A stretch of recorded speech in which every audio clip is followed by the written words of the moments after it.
L'esdeveniment està a punt de començar. Si tens el mòbil a mà, és el moment de posar-lo en silenci o mode avió. I si no et vols perdre cap de les nostres activitats, pots seguir-nos a Instagram @casaseat o subscriure't a la nostra newsletter. Quan acabi l'esdeveniment, t'animem a pujar al nostre restaurant de la planta 0 i a conèixer l'últim en disseny i tecnologia de la mobilitat al nostre concessionari de planta 1. Gràcies per la teva col·laboració i esperem que gaudeixis de l'experiència a Casa Seat. Impulso. Una fuerza eléctrica que nos mueve a hacer lo que sentimos. Un latido que solo contiene emoción. Como seres humanos generamos ese impulso. Y nada nos lleva más lejos que aquello que nos sale de dentro. El impulso de una nueva generación. Cupra Born, 100% eléctrico. Bueno, pues nada, ya estamos aquí. Buenas tardes y bienvenidos a todos. Muchas gracias por asistir a esta mesa que tenemos hoy para tratar el tema de futuros urbanos. Bueno, lo primero de todo voy a presentar aquí a mis dos compañeras, que tengo el gustazo de poderos presentar y traer. Aquí está Marta Marín, no sé si alguien, supongo que mucha gente de aquí la conoce, es doctora de comunicación, en comunicación, es analista de tendencias también, es consultora estratégica, ha trabajado para muchas marcas a nivel nacional e internacional en todo el desarrollo de plataformas de comunicación, conceptualización, diseño de espacios, temas de metaversos, y muchos la conoceréis porque tiene una dilatada carrera como docente y pues bueno, da clases en universidades como Blanquerna, el Instituto de Empresa, el ISABA y bueno, muchas más, pero vamos, que si me dejo alguna cosa, Marta, tú luego la aportas, ¿vale? Muy bien. Por otro lado tengo a Livia. Livia también es una analista de tendencias y estratega cultural. Livia trabaja en Trendwatching, que es una de las plataformas de tendencias más conocidas a nivel internacional y además trabaja en muchos proyectos de innovación. También es docente, también da clases en diferentes universidades, así que bueno, más o menos compartimos algunas de las profesiones que son diversas que tenemos las tres. Yo misma, bueno, me presento brevemente, soy Gema Requena. Fundé NetHunting en 2008 y es un catalizador de conocimiento que se dedica a la investigación y al diseño de futuros a partir de las tendencias. Desde ahí, os pongo un poco en situación, desde ahí he diseñado bastantes proyectos, entre ellos uno destinado a entender el futuro desde el presente, se titulaba Diálogos de Futuro, y tuve la fortuna de que ambas dos participaran en ese proyecto y hoy tenemos la suerte de que Casa Seat pues nos haga de anfitriones en uno de estos diálogos, que en este caso es un poquito más que un diálogo, es una mesa, en la que vamos a hablar de los futuros urbanos, algo que creo que a todos de alguna forma nos interesa porque nos afecta directamente. Vamos a intentar de alguna forma pasar por este espectro de contenidos, desde un poco pues, una pequeña revisión, introducción, entender qué es esto de que las marcas y los sectores económicos influyen en el diseño de futuros, luego bueno, ver ciertas claves, sectores, qué propósitos tienen, cuán responsables son. Y bueno, también vamos a entrar un poquito en el mundo más digital y más tecnológico que al final a todos hoy por hoy nos pesa. Las ciudades desde el pasado están diseñadas, bueno, de hecho son órganos o son centros de socialización y de control. Y desde cómo se diseñan influye mucho en nuestros estilos de vida. Y por eso es muy importante, ¿no?, el tenerlas en cuenta. De hecho, en el pasado, desde el diseño de ciudades más futuristas a las más constructivistas, ya nos diseñaban un poco, nos decían cómo iba a ser nuestro estilo de vida. De hecho, os voy a hacer una pregunta fuera de guión. Marta, ¿cuál es tu ciudad preferida, tu ciudad favorita? Bueno, los que me conocen lo van a tener casi más claro que yo. Claro. Y aquí hay gente que me conoce y lo diría enseguida. Yo he tenido la suerte de poder viajar mucho, viajar por medio mundo, y siempre me quedo con la misma, que es la ciudad de París. pero lo es, supongo, porque es la primera ciudad a la que cuando era muy joven me fui sola a estudiar, y es aquello del primer, ¿no?, desapego de tu casa. Y yo además soy de un pueblecito muy pequeño, o sea que vivía con una comunidad muy estrecha. El hecho de irme a París a estudiar pues me abrió un mundo, y lo más interesante es que me acerqué al mundo que hoy es mi mundo profesional, el de la estética, el arte, etc. Y las tendencias a partir de distintos personajes o personas que transitaban la ciudad de París. Y esto es lo que me acercó al arte y me ha llevado hasta aquí. Casi ha definido tu carrera. ¿Y tú, Livia? Pues me pasa justo lo contrario. Yo, bueno, sí, Marta es de un pueblo pequeño, yo soy de São Paulo, que es una ciudad de 20 millones de personas, así que tengo que decir que mi ciudad preferida es mi pequeño pueblo, que es Barcelona, que yo creo que siendo la extranjera la respuesta es un poco más fácil, pero también yo creo que es importante cuando pensamos en ciudades, pensar en ciudades con las que conocemos de verdad. Yo también tuve la oportunidad de vivir en distintos países antes de mudarme aquí, y creo que Barcelona tiene algo que es una mezcla de pues calidad de vida y oportunidades que es muy bonito, así que si me puedo quedar con una, me quedaría con aquí. Fenomenal. Bueno, yo también, para quien me conoce, y así me da pie un poco a introducir más esto, saben que hasta aquí, porque yo siempre soy de las que digo, de este agua no beberé toda la vida, hasta aquí mi ciudad favorita siempre ha sido Nueva York. Supongo que ese frenesí siempre me ha apasionado. Lo digo porque es muy importante, define mucho de las personas escoger nuestra ciudad favorita, porque tiene mucho que ver con nuestra personalidad, ¿no? Entonces yo en su momento escribí, después de una experiencia personal, escribí un libro que se titula, está vigente, vaya, Una Cool Hunter en Nueva York, y aquí ya analizaba un poco pues, modelos de ciudad, modelos femeninos, modelos masculinos de ciudad, qué significaba eso, y también introduje pues, todo un apartado, porque ahí era una metodología que hablaba de los motores de consumo, entendiendo que las marcas y los sectores de consumo dicen mucho de cómo se está diseñando y cómo está evolucionando esa ciudad. Tenemos casos muy cercanos, estamos en SEAT. SEAT en su momento tuvo mucho que decir con lo que fue la redefinición de zona franca. Casos como, pues, por ejemplo, Whole Foods, en un barrio que no sé si alguno lo conoce, pero es un barrio muy similar a lo que era una zona franca hace años en Nueva York, en Brooklyn, Gowanus, pues instaló su centro más grande y hay un súper huerto urbano, y redefinió todo el espacio, todo el barrio. De hecho, lo convirtió en un barrio hipster, algo que es inaudito si alguien hubiera estado allí unos años atrás. O también tenemos ahora mismo un proyecto nuevo, como es Google. Google en King's Cross está diseñando sus nuevas oficinas y tiene ya la pretensión clara de definir cómo serán las nuevas dinámicas del barrio entre los locales y los trabajadores.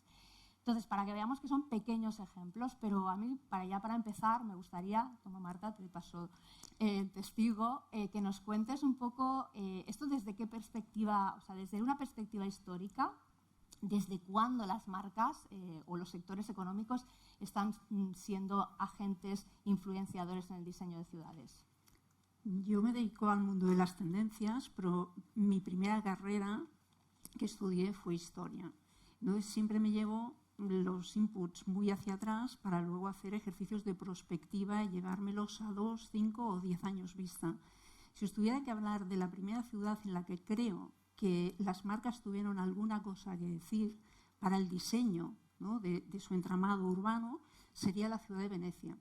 Venecia es una ciudad que fue, aunque tiene como un territorio muy, muy pequeño, fue una de las grandes líderes del mundo en el siglo XVII y XVIII. Tenía una gran flota comercial y dominaba casi todo el comercio en 2 siglos muy punteros, que es cuando Europa se abrió al mundo en temas de imperialismos, colonización, etc. Y lo que le ocurrió a Venecia es que era una ciudad-estado muy pequeña y que pronto otros países tuvieron flotas mucho más importantes y conquistaron los mares de una manera bastante más potente, ingleses y holandeses.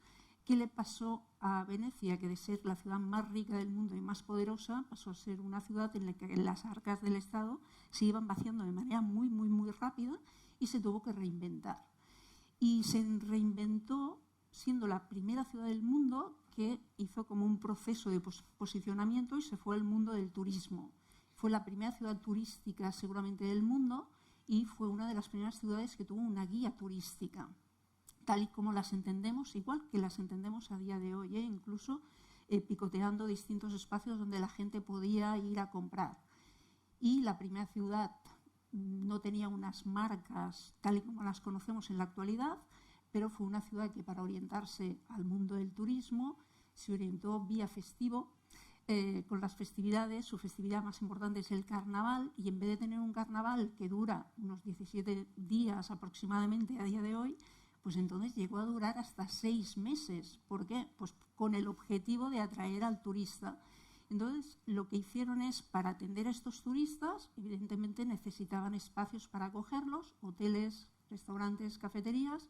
De aquí que Venecia tenga una de las primeras cafeterías, ¿no?, que aún sigue abierta del mundo. Y luego fue una ciudad orientada a temas de prostitución, eso sí, de lujo.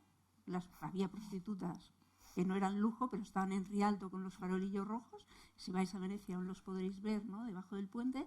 Pero luego están las cortesanas más poderosas del mundo, capaces de generar deseo y satisfacer, pues sobre todo a grandes monarcas o gente muy importante, muy influyente dentro del mundo de la política. Y no solo estaba orientada a prostitución, sino también al mundo del juego. Venecia tiene el primer casino del mundo.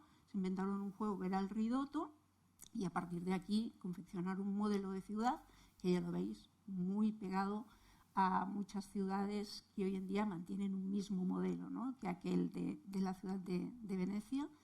Por lo tanto, Venecia, aunque sin las marcas más convencionales, y luego donde aparecen las primeras marcas vinculadas al diseño urbano, sería la ciudad de París. París es una ciudad extremadamente importante en el primer diseño urbanístico que intentaba satisfacer los deseos de las marcas. ¿Qué es lo que hicieron? Pues ellos tenían también un país que se había quedado muy empobrecido, y Luis XIV, el Rey Sol, lo primero que dice es: voy a liderar uno de los países más ricos del mundo. Y su ministro de Finanzas, que era el señor Colbert, le dice: te equivocas, las arcas del Estado están vacías. Es el mismo caso, si veis, que la ciudad de Venecia.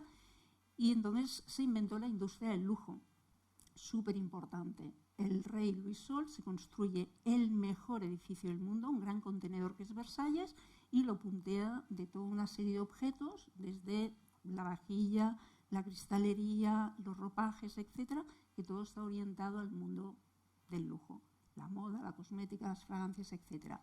Y luego, unos años más tarde, Napoleón III ingenia, junto con un urbanista, el barón Haussmann, una de las primeras grandes ciudades comerciales del mundo. Entonces, lo primero que dicen es: tenemos que vender todo lo que estamos produciendo, y para vender necesitamos diseñar una ciudad nueva. Y se inventan un concepto que para mí es clave en esto de los diseños urbanísticos, que son los bulevares, grandes avenidas donde, en aquella imagen que estamos viendo, ¿no?, ahora en pantalla, que pertenece a uno de los grandes pintores del impresionismo, pues vemos un espacio en el que pueden transitar no solo las personas, sino también los carruajes, estos primeros ómnibus, estos coches, ¿no?, que estaban tirados por caballos, etcétera.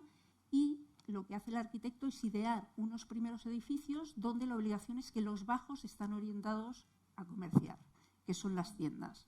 Y entonces, si veis, hay una columna Morris para temas de publicidad. Y esto también es interesante, ¿no? Para poder vender necesito espacios, pero también necesito el primer impacto a nivel comercial, los carteles publicitarios con este tipo de propuestas.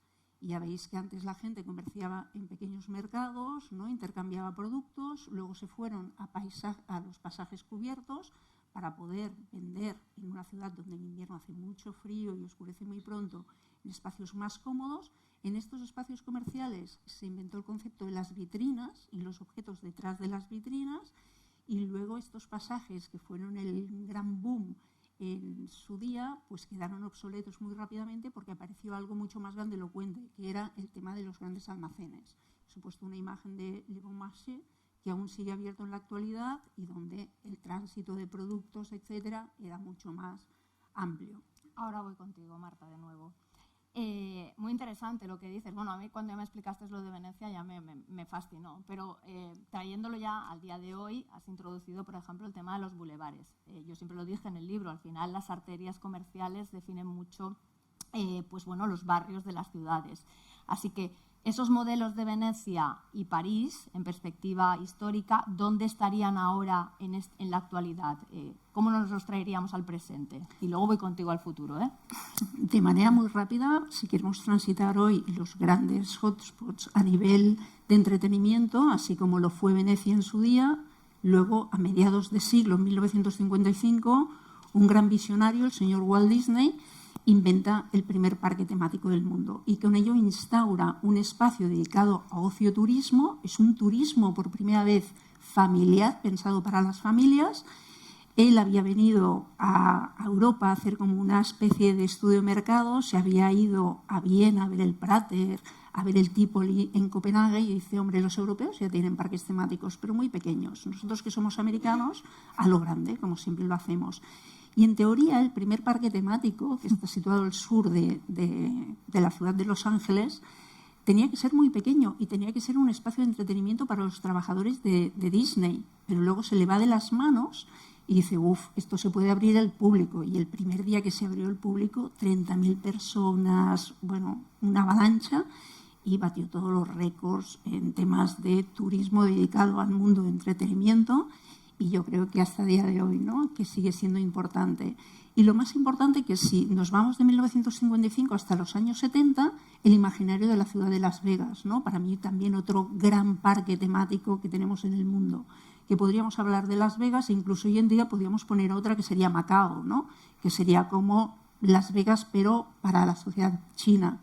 Y esto para mí ya es la amplificación más absoluta de lo que sería un parque temático, que está completamente tematizado, guionizado, donde está pensado para que nos lo pasemos muy bien, desconectemos, ¿no?, de nuestro día a día y nos invita a un ejercicio evasivo total. Entonces, para mí sería 50 Disney, 70 la ciudad de Las Vegas, y si tuviese que ir a la actualidad, antes de que Livia nos lleve el futuro, hablaría de Abu Dhabi. Abu Dhabi acaba de presentar, bueno, ya hace unos años que está trabajando con esto, un megaproyecto que se llama Sariyat, la isla de la felicidad, que son unos 27 kilómetros cuadrados, donde ha estado comprando filiales de marcas y, por lo tanto, aquí han entrado las marcas a rediseñar una parte pequeña de la ciudad de Abu Dhabi. Y han cogido este terreno al mar. Y aquí, si veis este edificio que está en primer plano, será el Guggenheim más grande del mundo, está ahora en construcción. Veis aquel edificio que parece casi un ovni, es un Louvre. Los franceses les han vendido la posibilidad de que utilicen la marca Louvre a cambio de 500 millones al año solo por utilizar el nombre Louvre, y luego tienen que pagar para hacer las exposiciones de todo lo que no se va a lucir en el Louvre, ¿no?, que es lo que tienen en grandes almacenes, se va a lucir aquí. Y cosas que no se ven, que está el Museo Marítimo diseñado por Talawando, un museo de artes escénicas diseñado por Zaha Hadid, o sea que es como una explosión de entretenimiento. Ellos dicen muy pegado a la cultura, pero sí que hay también una parte de hoteles con entretenimiento no tan cultural que también forman parte de este megaproyecto. Y luego, para actualizar París, os diría que la gran ciudad más comercial en los años 50 pues sería la ciudad de Nueva York, ¿no?, que fue la ciudad que le robó la idea ya no solo del arte moderno a París, sino también el ejercicio es de extrapolar el comercio y crecer desde aquí. Tenemos aquí uno de los espacios más enfatizados, ¿no?, de la propia urbe, que además, si lo pensamos bien, está diseñado por el estudio de arquitectura de Disney. Disney tiene un estudio de arquitectura, esto fue un concurso internacional y lo ganó Disney. Por lo tanto, vemos que uno de los grandes espacios de la ciudad está también disneyficado, pero en este caso tenemos un entretenimiento mucho más pegado a lo que es la ciudad de París, ¿no?, que es el tema del comercio. Y si lo tuviésemos que extrapolar a los 70s, 90s, para mí ya sería la ciudad de Tokio. He puesto este paso, ¿no?, de peatones, que es seguramente como muy icónico, donde parecemos hormiguitas, todos yendo y viniendo, y sobre todo como despersonalizados y engullidos por una gran megalópolis. Y la actualización en Emiratos Árabes del mundo comercial sería la ciudad de Dubái. Así como Abu Dhabi será la ciudad del entretenimiento, Dubái será la gran sociedad del consumo. Y esta fotografía que veis aquí, en esta imagen aparece el mall más grande del mundo. Como todo lo tienen, ¿no?, como sociedad megalómana, todo es lo más grande del mundo, pues el centro comercial más grande del mundo, donde nos podemos encontrar con una pista incluso de esquí en medio del desierto a 50 grados, pistas de patinaje, el acuario más grande del mundo, etc. Y esto es la actualización de estos diseños. Genial, Marta. O sea, menuda lección. Bueno, ya vemos que hay un par de sectores que desde luego son los que han ido priorizando todo lo que es el diseño de ciudades, el tema del retail, el tema del entretenimiento. Pero antes de entrar otra vez en sectores, quiero preguntarte a ti, Livia, tú que estás también conectada con el futuro. Cuéntanos ya desde ahora un poco qué tendencias, ni que sean 3 pinceladas, porque si no podríamos estar aquí mucho tiempo, porque el tema da para mucho, pero aunque sea 3 pinceladas de tendencias de hacia dónde están apuntando precisamente los diseños urbanos, los futuros urbanos y, por ende, evidentemente, la intermediación de las marcas y sectores. Claro, es que es importante decir que cuando estamos hablando de tendencias, ninguna de las 3, ni nadie tiene una bola de cristal, no hay cómo adivinar, y lo identificamos a partir de necesidades del consumidor, de las personas que por el mercado son llamadas de consumidores y por las ciudades ciudadanos. Pero al final estamos hablando de lo mismo, ¿no? Trajimos como 3 pequeñas tendencias. La primera, eco-urban, que es exactamente la transformación del espacio urbano, teniendo en cuenta que casi un 60% de la población, bueno, vive en grandes ciudades, para no decir hacen entornos urbanos. Y podemos pensar desde Dubái, que ha inaugurado el mes pasado la más grande horta vertical, no virtual, muy real, del mundo, que planta más de 3.000 kilos de vegetales utilizando solo un 5% del agua que se utilizaría en la agricultura convencional. Este caso no está relacionado a marcas, pero podemos ver, por ejemplo, la explosión del uso de la pintura fotocalítica, que es una pintura que se utiliza, que al entrar en contacto con el sol y con poluentes del aire, lo que hace es quemar esos poluentes, haciendo con que el aire del entorno de la dicha pintura sea más limpio. Y en este caso vemos, por ejemplo, marcas como Converse utilizando y pintando murales en grandes ciudades de todo el mundo, en ciudades, en el contexto como São Paulo, que es la ciudad con más murales del planeta. El punto es utilizar en un entorno donde no se puede, o por una cuestión de espacio, de infraestructura, plantar árboles, utilizar la intervención del espacio, branded, para mejorar el espacio urbano. Yo creo que es un ejemplo que explica bastante bien. Y el último caso es una campaña bastante reciente también, que es muy interesante, que viene de Claritin, la marca contra alergias en Estados Unidos. Porque en los años 90 salió una ley en Estados Unidos que todos los árboles que sean plantados sean árboles machos. ¿Y por qué? Porque los árboles hembras dan frutos, lo que ensucia la calle. Así que hay sexismo hasta en el árbol que decidieron plantar, pero eso dejamos por otro lado.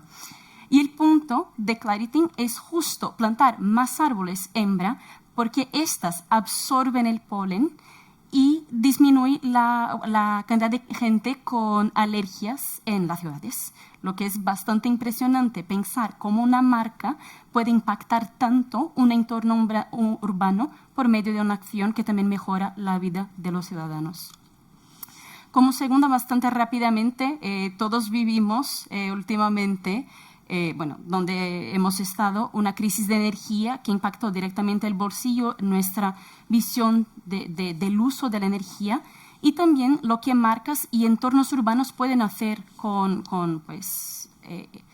la energía de manera general. Tenemos Tel Aviv, por ejemplo, que está haciendo una prueba que instalaron bobinas de cobre en el asfalto, en algunos pasos de la ciudad, y están utilizando buses especiales para llevar la gente del centro a la zona universitaria, que es un bus que está cargado, o sea, la bobina de cobre se conecta a los neumáticos y a la parte de abajo y fornece energía directamente del suelo de la ciudad, del propio paso del bus a la batería, siendo 100% ecológico y también, claro, utilizando el propio entorno urbano para eso. Como último caso de esa tendencia, bastante rápidamente, el primer edificio creado como electrificado de Europa.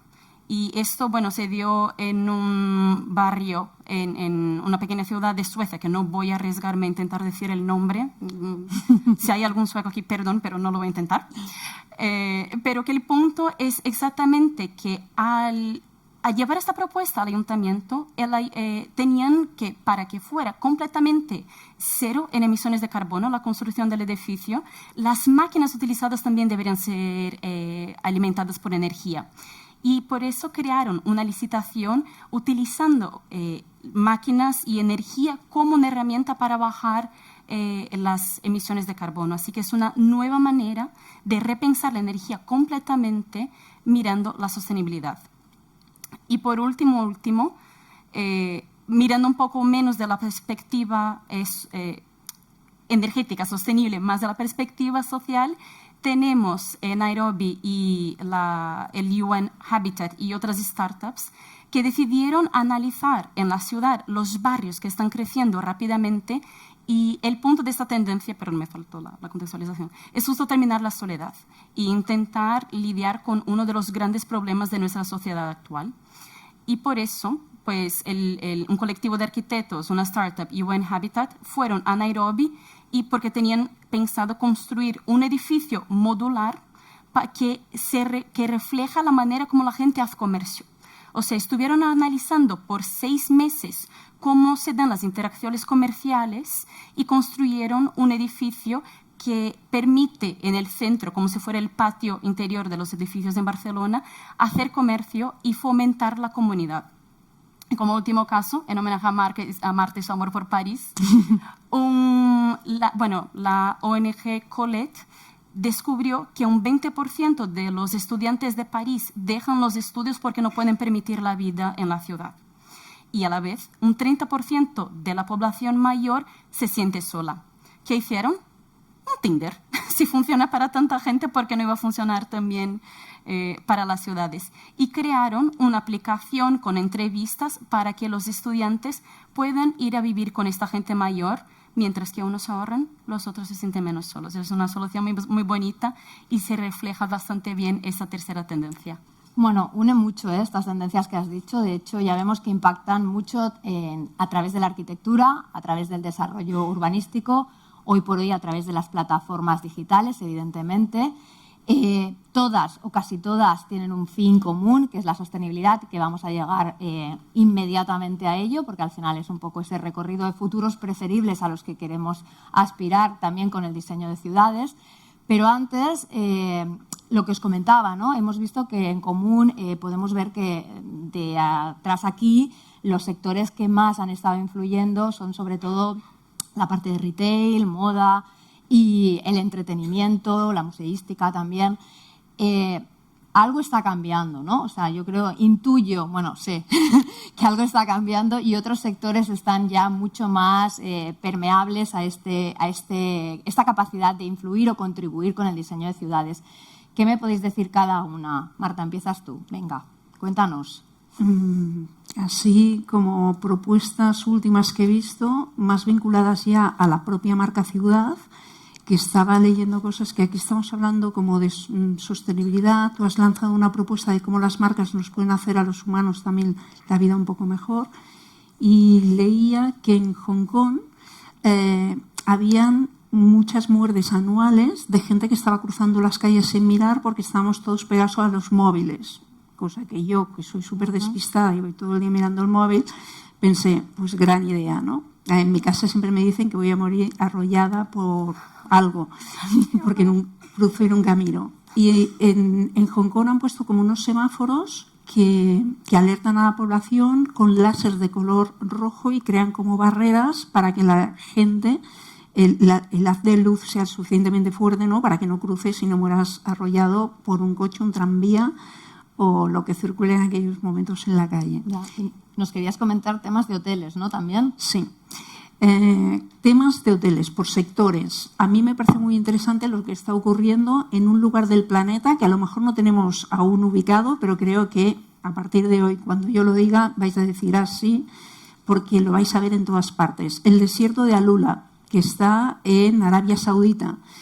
Casi todos los grandes proyectos que hacen ahora las marcas tratando de hacer como algún tipo de desarrollo, no tanto urbano, pero en la propuesta que ellos tienen de espacios, estarían aquí. Yo os he puesto, por ejemplo, este hotel que veis que está recreando las caravanas que hacían antes, los que hacían las antiguas rutas de la seda. Pues esto es uno de los hoteles de lujo seguramente más importantes que se han abierto en los últimos años. Pero es que justamente en estos espacios se han abierto no solo el hábitat, que son estas antiguas como jaimas, pero absolutamente lujosas. Luego está el Sharan, que si tenéis un momento entrar en Google y mirarlo, es un hotel ideado por Jean Nouvel y se habla de una escultura en el desierto, porque se ha intentado como replicar las antiguas maneras de habitar estos espacios. Los originarios de estas zonas sabéis que excavan en las rocas, pensar en antiguas ciudades de piedra como en Petra, etcétera. Pues esto que veis aquí circular es nada más y nada menos que el hall de entrada al hotel. Llegas en un helicóptero porque esto está encima de una gran roca y entonces tienes un ascensor que baja muchos metros hacia abajo y las habitaciones están excavadas en la roca, de manera que por la noche es una maravilla ver cómo una roca tiene como unas aberturas con haces de luz y que son las habitaciones donde nos podemos alojar, o se puede alojar aquel que se lo pueda permitir. Y el último que acaban de presentar hace nada, un par de semanas, es el Azulik, que otra vez recrea como estas antiguas caravanas del desierto, pero ya con este punto de ciencia ficción que estamos viendo aquí, y creo que van a ser como el punto de inflexión para estos espacios desérticos donde antes no pasaba nada, y desde que se puso de moda pues el desierto de Marfa o festivales de música como el Coachella, ¿no?, que se hacen desde allí, esto es un sí o sí. Y justamente hace unos días la gran noticia fue que el nuevo Pompidou se va a abrir en el desierto de Alula. O sea que van a ser espacios no solo vinculados al mundo del hotel, sino también espacios vinculados al mundo de la cultura. Completamente, porque además realmente una de las cosas que estamos intentando es que la densificación de las ciudades baje y, bueno, se están buscando otras soluciones para ello, también vamos a llegar, pero precisamente están buscándose estos nuevos espacios que pueden ser las nuevas ciudades y los nuevos oasis. De hecho, en el tema de hoteles, tú nos has traído un ejemplo que es impresionante, pero hay ejemplos más cercanos como el Hotel Camper o Shinola, cuando de alguna forma contribuyó al reposicionamiento de la ciudad de Detroit, que estaba pues bastante mal, por decirlo de alguna manera. Livia, ¿tú qué sector nos quieres comentar que también está contribuyendo? Pues desde luego el sector tecnológico. Claro, podemos pensar, por ejemplo, aquí mismo el 22 Arroba en Poblenou y todas las startups, pero si pensamos en tecnología, pensamos en Silicon Valley. Y desde la pandemia, mitad de las startups del Silicon Valley se cambiaron a Austin, en Texas, huyendo de la gentrificación, huyendo de pues, impuestos altísimos, porque claro, el impacto de estas tecnológicas en el barrio va mucho más allá de apenas pues, llevar dinero y pues, profesionales muy inteligentes, innovación, también tiene un impacto directo. Y más allá, bueno, de todo lo que está pasando ahora, el cambio de la vida en Austin, no podemos dejar de pensar que también desde la pandemia, por un cambio de legislación y de cultura que hemos vivido todos, básicamente, vemos el crecimiento de los visados de nómadas digitales y muchísima gente, la gran mayoría profesionales tecnológicos o del diseño o de marketing que acaban estando muy involucrados en este ámbito, cambiándose a ciudades y cambiando el entorno de las ciudades.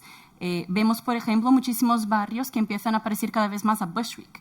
Y hay un artículo muy interesante de The Age of the Average que habla exactamente de cómo estos movimientos van haciendo con que ciudades terminan pareciendo iguales, donde espacios donde el inglés se convierta en idioma principal, donde vemos cafés, coworkings, gentrificadores.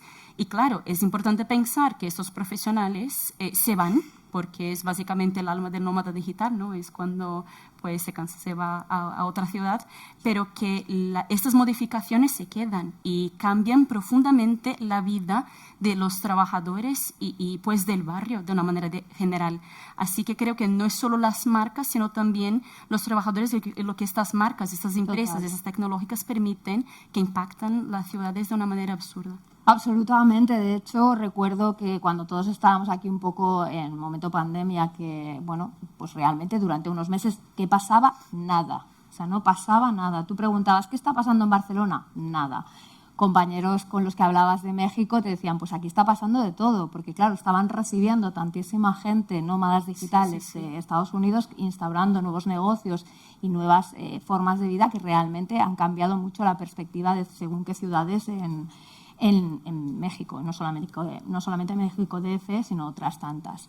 Bueno, vamos a abrir otro tema antes de que, bueno, nos vamos quedando sin tiempo, que es el gran tema, ¿no? La sostenibilidad, ¿no? Al final la sostenibilidad es una hoja de ruta en la que ya nos tienen marcados como poco dos aspectos, la medioambiental y la social. Son nuestros futuros preferibles, o sea, no hay otra. Y ya has abierto bastantes temas, ahora vamos contigo, Marta, pero es verdad que las marcas pueden y deben decir mucho alrededor de ello. Y tenemos ejemplos positivos y negativos. Negativos también tenemos ejemplos como Amazon. Amazon no está contribuyendo precisamente a todo lo que es el tema de distribución en kilómetro cero, a los residuos. En cambio, otras, pues no sé, a lo mejor no lo sabéis, pero Louis Vuitton contribuye al diseño de microbosques en Chelsea para el bienestar urbano de la comunidad.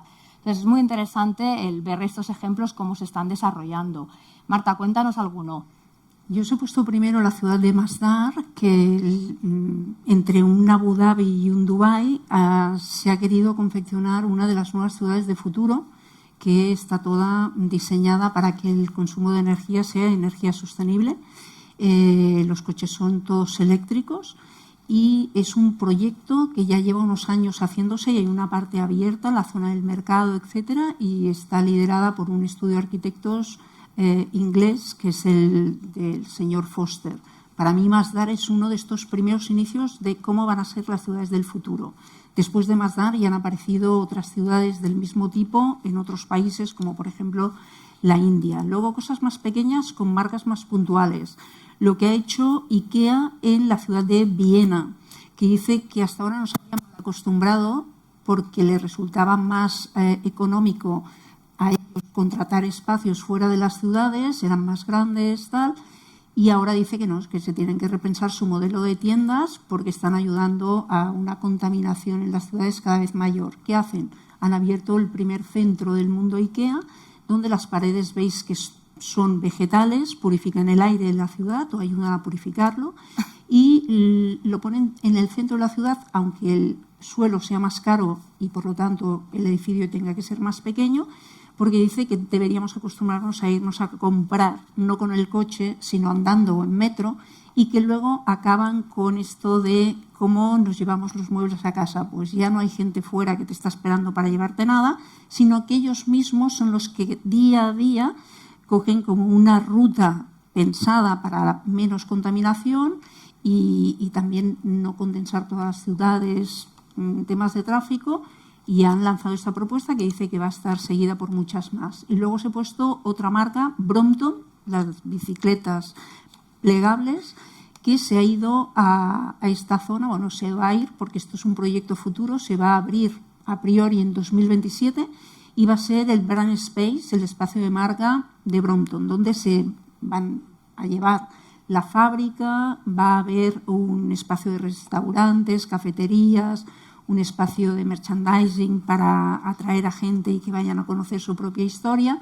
Y mirar que está situado cerca de Londres, pero en un espacio que es un antiguo pantanal, un pantanal que tenía muchos problemas de conservación de flora y fauna, había una contaminación horrible, y lo que ha hecho Brompton es: no os preocupéis, os alquilo el espacio, voy a ocupar un 20% de todo lo que yo contrato y pago, y voy a levantar el espacio con estos pilones para no dañar más la flora y fauna, y voy a preservar este espacio que para Londres seguramente va a ser interesante. Y luego también marcas más pequeñas como un Dr. Jar, es una marca de cosmética de Seúl que tiene ya espacios de consumo, sus tiendas, donde el aire está purificado y te dicen, en función de los minutos que pasas en esta tienda, cómo esto va a repercutir a tu bienestar en temas de piel. Incluso ves estos botes de agua que parecen como bolas de cristal que pone bébeme, ¿no? Es como el cuento, el libro de Alicia. En el País de las Maravillas te incitan a comprar agua también purificada para que te sientas mejor por fuera, con el tema de cuidar el aire y tu piel, y por dentro. O sea que son marcas que cada una de ellas, ¿no?, poniendo su pequeño granito de arena, a lo mejor consiguen que nuestros espacios urbanos, bueno, pues si no van a mejor, como mínimo ya no vayan a peor, ¿no? Livia, Sí, cuéntanos tú. Yo traje 2 casos muy rápidos, que el primero es la ciudad de Tacoma, en Estados Unidos, que, bueno, por algún motivo que no se entiende muy bien, ni la ciudad, sufre mucho con los residuos orgánicos. Por eso la ciudad, a nivel gubernamental, decidió unirse fuerzas y buscar una parcería con Mill, que es básicamente un cubo de basura que deshidrata los alimentos orgánicos y así permite que pues, los millennials que tengan muchas plantas tengan por lo menos un poco de abono natural utilizando los restos de su propia alimentación. Y lo curioso es que no solo ofrecieron ese servicio a los ciudadanos, sino que también, bueno, por medio de una aplicación que les pone en contacto, los ciudadanos pueden dar este resto, que al final termina como una paja así súper seca, de vuelta a la empresa para que la empresa distribuya a granjas, a pues, jardines en todo el estado. Y es muy interesante ver, ¿no?, cómo también las marcas pueden ayudar en ese sentido. Podemos pensar también, trayendo ejemplos un poco menos tecnológicos y más reales, que el gobierno mexicano, bueno, salió una investigación diciendo que si añades plástico al asfalto, las carreteras duran 50% más. Y con base en esto, la ciudad de Guanajuato decidió juntar un colectivo de empresas de la propia región para que dieran el plástico, desde botellas de Coca-Cola o hasta cualquier plástico que tengan ahí que no saben cómo reciclarlo, y hicieron un proceso para añadirlo al pavimento, ¿no?, al asfalto. Hicieron la primera carretera de plástico de México y fue un esfuerzo no solo del Ministerio de Transporte, sino también un colectivo de empresas regionales. Y como último, también teníamos pensado hablar aquí de que sostenibilidad no es solo plantar más árboles, no pensar en la naturaleza, sino también en las personas. Y también como la sostenibilidad está directamente conectada a la ética. Y es interesante el ejemplo de C&A, una marca de ropa, que decidió resolver o intentar trabajar de cierta forma un problema que es muy grave en ciertas comunidades de Brasil, que es en comunidades, favelas o barrios más alejados no hay calles, no hay códigos postales y por lo tanto la gente no puede acceder tanto a ciertos productos, servicios, entrega, Amazon, olvídate, no llega. Entonces, lo que decidieron crear, ya que no pueden crear nombres para las calles y registrar un código postal, crearon un punto de entrega porque los ciudadanos tienen que ir a un punto súper alejado para poder consumir, y lo que no es cómodo para nadie y tampoco sostenible. Entonces, lo que hicieron es envían todos los pedidos, que fue una asociación de C&A na Porta, que es una comunidad, y el gobierno de Río de Janeiro, y se conectaron a crear este punto y a contratar personas de la comunidad que saben dónde vive cada uno para entregar dentro. Así que el entregador deja el paquete en el punto que está cerca de la entrada de la comunidad y la propia comunidad, o sea, fomenta la economía de este entorno para poder entregar y mejorar la vida también de los ciudadanos de una manera más allá que solo las entregas de compras. Bueno, como podemos ver ejemplos, o sea, y aquí os traemos solo unos cuantos. Realmente, ciertamente hay muchas marcas y muchos sectores contribuyendo a este fin común que tenemos, que es un poco apuntar hacia, bueno, un poco no, mucho, ¿no? Pero bueno, desde como tú dices, Marca, los pequeños granitos de arena que cada una puede contribuir para sumar en los aspectos de sostenibilidad. Yo antes de entrar ya en el último bloque, que íbamos a hablar así muy brevemente también de tecnología, sí me gustaría apuntar, porque no nos da tiempo a desarrollarlo más, que las marcas, de una forma o de otra, más bueno, por su propósito y con menos intención, y otras con un rol más activo, sí que están desarrollando un rol muy, muy definitorio a la hora de eso, del diseño urbano, ¿no? Hay marcas que definitivamente ya están absolutamente volcadas en ello.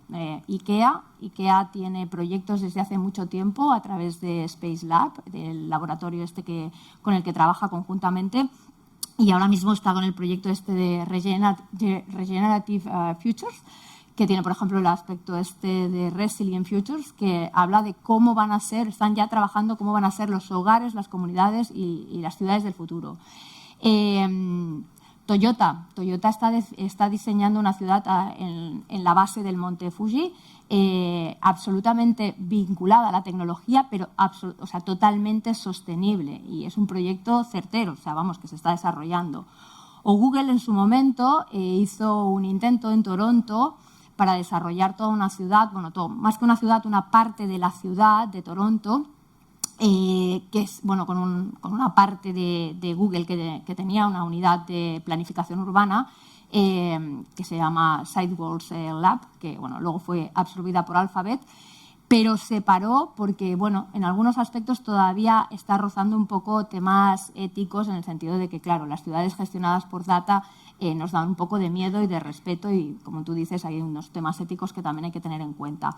Pero luego tenemos otro aspecto interesante, que son aquellas marcas que, mediante temas legales o temas de presión social o presión directamente gubernamental de la ciudad, están viéndose obligadas a tener que influir en el diseño urbanístico, ¿no? Por ejemplo, todas las marcas, o en general las marcas de movilidad, si os habéis dado cuenta, incluyendo la casa que nos acoge, en los últimos años han ido transformando su negocio para dejar de ser productores de automóviles para ser proveedores de servicios de movilidad. Eso es un gran cambio que, aunque parezca poco perceptible, está contribuyendo también mucho a cómo se perciben las ciudades y cómo se percibe la movilidad.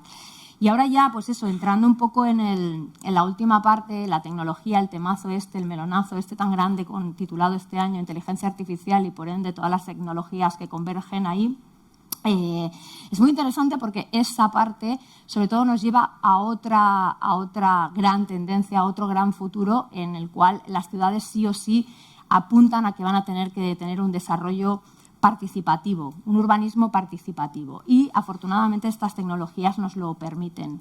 Desde hace ya años el MIT en Harvard está desarrollando herramientas participativas, y con mucho éxito, para ver un poco cómo se desarrollan las comunidades. Y ahora, por ejemplo, hay iniciativas muy sencillas, muy, muy interesantes, muy graciosas, gente que está desarrollando aplicaciones con inteligencia artificial, con Midjourney, para que cualquier persona, nosotros mismos, si queréis os descargáis la aplicación, diseñemos cómo queremos ver nuestra ciudad, ¿no? Entonces, si nos ponemos ya en esa ventana, en manos de las marcas, ¿qué estamos viendo? ¿Qué estamos observando ahí? Marta, te paso testigo. Bueno, sí, muy rápido ya, porque si no, no van a tener tiempo para preguntar, y es mejor que les demos como un tiempecito. Nos estamos yendo, o desde hace unos años se nos decía que se nos abría el mundo de los metaversos. Lo que pasa que es verdad que aún estamos a 10 años de que esto pueda ser una realidad. Pero sí que hay algunas marcas que han empezado a generar propuestas on-off, ¿no?, en temas de comunicación online y offline. Y algunas de ellas han sido como las visionarias o las primeras que han tenido como esta certeza y los presupuestos también para poderlo hacer. Y os hemos traído Gucci Town, como podíamos hablar de otras muchas marcas que han intentado generar estas propuestas de tener un espacio físico, esta ciudad en la que vivimos, y un espacio digital, ¿no? Y de momento esto parece que no está dando sus frutos. Han invertido muchos millones y millones de euros, y al final entras en estas ciudades, no sé si alguien se ha distraído y ha entrado en un Gucci Town, por decir alguna, y hemos visto que están vacías. Lo que sí, en cambio, está ocurriendo es que la inteligencia artificial va mucho más rápido de lo que nos pensábamos, y en la inteligencia artificial sí que empiezan a verse cosas muy chulas. Entonces, yo os he puesto Christopher Musiol, que es un artista, por ejemplo, que lo que hace es generar propuestas de edificios, pero diseñados con inteligencia artificial, que es estos que estáis viendo aquí, estas casas de espejos. Incluso se dice que el próximo Coachella, en vez de contratar a 3 grandes escultores para que hagan las instalaciones de colores, ¿no?, para que todo el mundo se pueda hacer las megafotografías y compartirlas en sus redes o desde sus redes sociales, pues un proyecto podría ser este de Roger Wilson, ya veremos si es verdad, que serían unos inflables que se han diseñado todos gracias a dispositivos de inteligencia artificial. O, bueno, entrar en estos submundos, o ya no son submundos, son mundos que cada vez van a estar mucho más cercanos a nosotros, que nos permiten en pequeños momentos o en grandes momentos, depende de cada uno de nosotros, pues transitar mundos alternativos, ¿no? Cuéntanos de qué va esto, Livia. Sí, en realidad, a ver, estamos viendo muchas cosas, pero me parece impresionante, que es exactamente lo que acabas de decir, Gemma. Es un artista que ha utilizado Midjourney, ha alimentado la plataforma con una imagen de su ciudad y, bueno, el resultado fue impresionante, como dando algunas claves de lo que para ti, que también es importante hablar que tanto los deseos como la inteligencia artificial tienen sesgos, pero ver lo que es importante para ti, para tu ciudad, para tu entorno, tu comunidad, cómo puedo mejorar haciendo, pues no era exactamente el caso de su calle, pero transformando calles en peatonales, más verdes, con más espacio, más seguridad, etcétera, etcétera. ¿Por qué eso es interesante? Porque la inteligencia artificial puede hacer con que sea más democrático el cambio de las ciudades. Nos puede ayudar a visibilizar estos cambios, lo que puede ser los futuros preferibles, que tanto nos cuesta construir. Al verlos puede ser una herramienta muy importante, por ejemplo, para, pues, proponer proyectos, cambios desde comunidad o hasta nivel político. Así que creo que el principal elemento de la inteligencia artificial, irónicamente, es hacer de las ciudades más urbanas, más humanas en este caso. Claro, podemos hablar, como comentaste, de muchísimos casos, pero sí, creo que terminamos en una nota más positiva, ¿no? Qué remedio, no podemos ser negativos, nosotras las de tendencias nunca. Bueno, yo ya para acabar sí que resumo con 3 palabras el cómo apuntan a ser los futuros urbanos. Sí o sí van a ser participativos, van a ser inteligentes y van a ser verdes. Entonces ya solo me queda preguntaros así en una sola palabra, ¿en dónde creéis que las marcas pueden contribuir o incidirán más de esas 3? Si tenemos que poner una puntuación a cada una. Yo creo que las marcas, si lo hacen bien, van a tener que incidir en todas y cada una de ellas, sin dejarse nada. Y también, para terminar, algo que me parece muy interesante es que las marcas van a incidir más en las áreas, ¿no?, metropolitanas, que no en las grandes ciudades, donde ya poco se puede hacer, porque las 2 ciudades que están creciendo más en el mundo a día de hoy son ciudades ya periféricas, de zonas que están, ¿no?, alrededor de grandes ciudades. Entonces, bueno, las marcas van a incidir en los 3 niveles, algunas optarán por una más que otra, pero lo bueno sería que incidiera en los 3 y sobre todo más en áreas metropolitanas que no en grandes urbes. Sí, esto es un tema, o sea, es que claro, abriríamos un melón para terminar. Están las versiones de las... Vamos a hacer un podcast. Ya, directo. Está la versión de las ciudades que son comunidades interconectadas, que esta es uno de los grandes futuros, y el otro es la amabilidad de la verticalidad. Yo resumo muy rápidamente, en su momento cuando yo escribí el libro hablaba de que las ciudades verticales eran muy masculinas y las horizontales mucho más femeninas por amabilidad, ¿no? Y bueno, ponía el ejemplo de los rascacielos y los ejemplos, pues bueno, de aquellas ciudades que empezaban a tener más zonas peatonales o parques como los 2.500 parques que tiene Berlín. Pero ahora, por ejemplo, hay proyectos como el de Singapur que están trabajando la amabilidad horizontal en la verticalidad, para trabajar la densidad sin perder el contacto con la naturaleza. Lo que hacen son rascacielos, ciudades hacia arriba, pero cada ciertas plantas de los edificios instalan unos parques, bosques, o sea, es realmente muy bonito de verlos y podéis entrar a ver los proyectos, están súper bien diseñados y son muy interesantes. O sea, que ahí están las dos vertientes. Livia, bueno, ya está, no hace falta. Livia, danos tú tu final.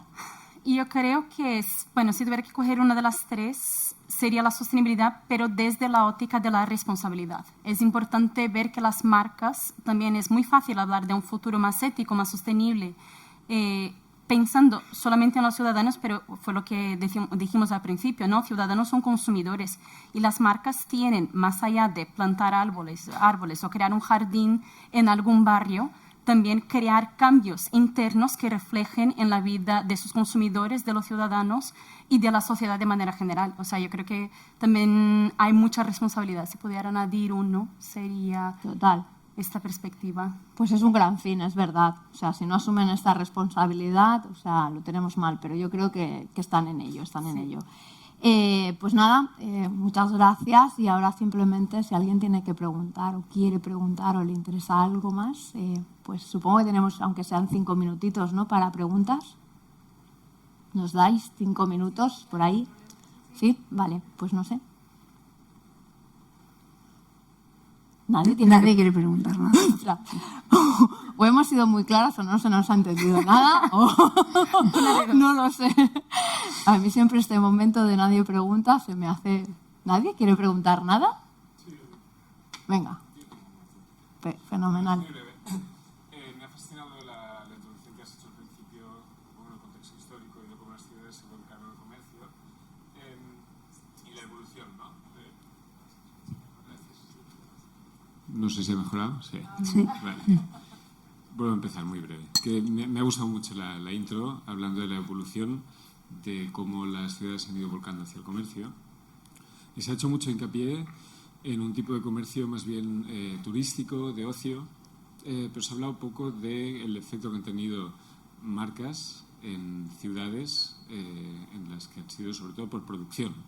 Estaba pensando en pues esta casa que nos acoge, el sector de automoción, quizás no es el ejemplo más claro, pero en el caso de Turín, por ejemplo, es una ciudad que ha sido muy, muy, muy condicionada por la magna Fiat, ¿no? Que cada vez lo es menos. Habéis tocado también el tema de Detroit, se ha mencionado que no estaba muy bien en su momento.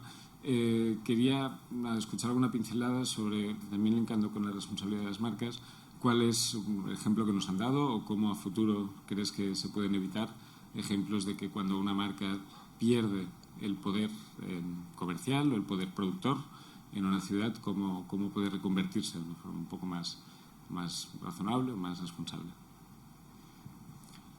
Te contesto yo, me estabas hablando.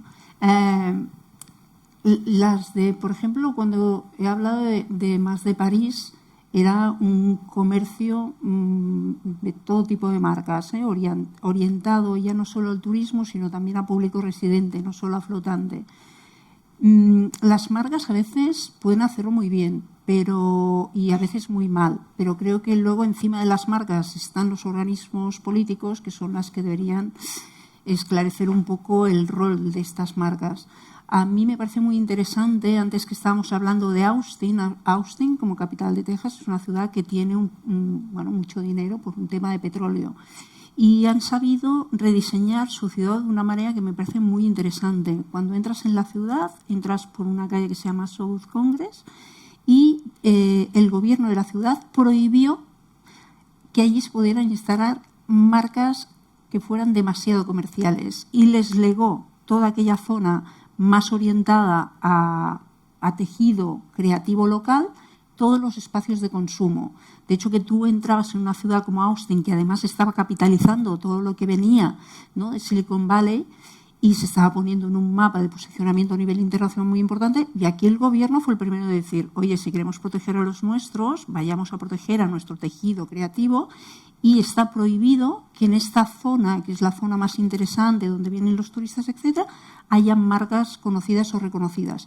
Solo estaba una internacional y conocida, que era Toms. ¿Os acordáis de las que hacían aquellas?